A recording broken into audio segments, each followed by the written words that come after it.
What's going on, internet friends? Back today with a quick sketch tutorial for you guys. And what you're looking at here is a self-portrait that I did on my birthday, 12/12/2022. And I wanted to walk you guys through how I quickly draw faces. This probably isn't the proper way to draw faces, or it for sure isn't. I'm not like using the strongest guidelines, and if you've been following me for a while, you've probably seen time lapses of me doing ink portraits or ink sketches of different faces. I actually have my ink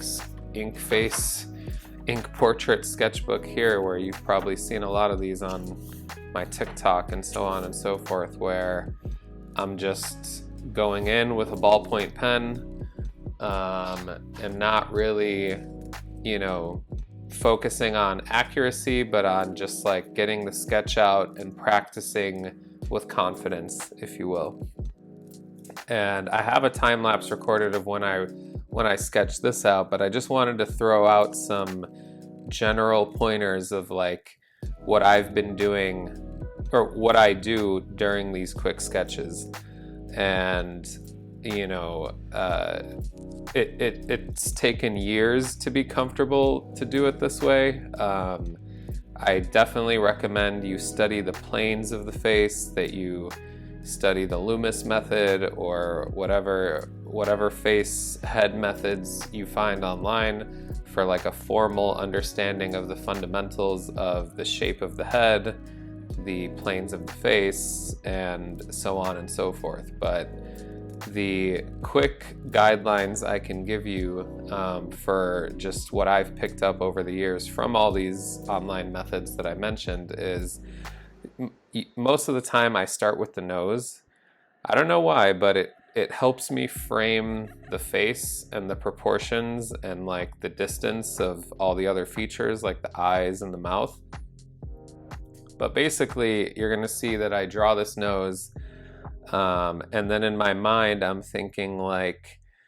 usually I'm thinking like the edge of the nostril should match with like the point that I start to draw the eye at, which again, I'm not a biologist, I'm not a medical major. I'm sure there's a medical term for this right here that I could refer to one of my anatomy books, but this part of the eyelid right here, I try to have it like match up with the nostril.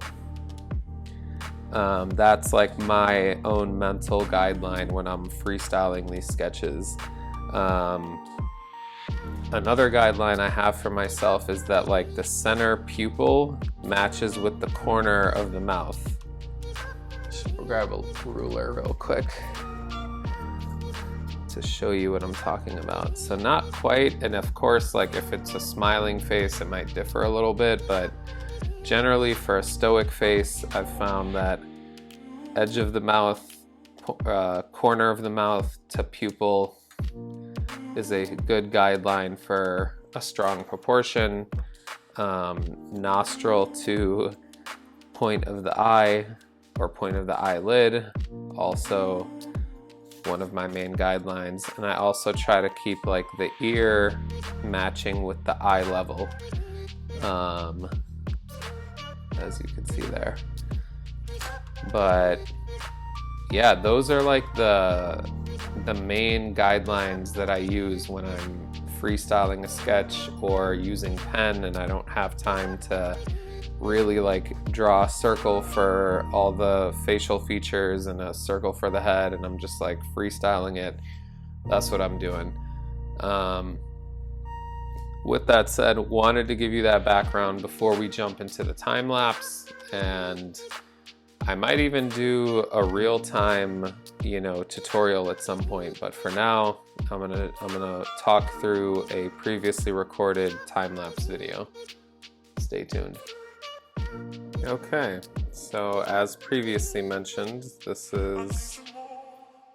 Oh, I guess I did do some guidelines. I actually forgot, but these are like the lightest guidelines I've ever done, and I'm probably gonna draw over and around them. But like I previously mentioned, I'm starting here with the nostrils. yeah, I don't know. There was a time where I hated drawing noses, and now I feel like I find comfort in drawing a strong nose first. There I am dotting the eyelid points that I mentioned that are, I guess, perpendicular to the nostrils. Another bit of advice that I picked up along the way is somebody told me draw eyes at the same time so that they match the best way. Because a lot of times I used to draw one eye really good, and then I would start drawing the other one and it wouldn't come out as good. So that's just an added tip right there, to draw your eyes at the same time and they will match as best as possible, of course. But yeah, here I'm like doing a little bit of cross hatching just to accentuate different planes of the face and the eyelid. I don't really have an order of operations when I draw. I just like, because I'll start like cross hatching and shading when I still have like so much more to add. Some people do it at the end, you know, save all the shading for the end, and then some people just do it, I guess, at random points like me. Drawing in the ear. The ear is, I'd say, parallel to the eye a little bit. It might even be sitting low based on the angle of the head reference that I used. And now I'm just doing some basic shading of the hair. Now move to the mouth.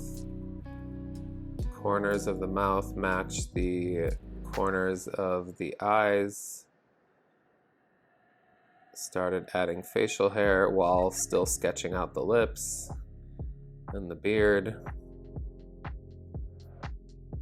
Very, I guess, basic hair sketching for, I guess, to create a sense of shading and volume, you could say.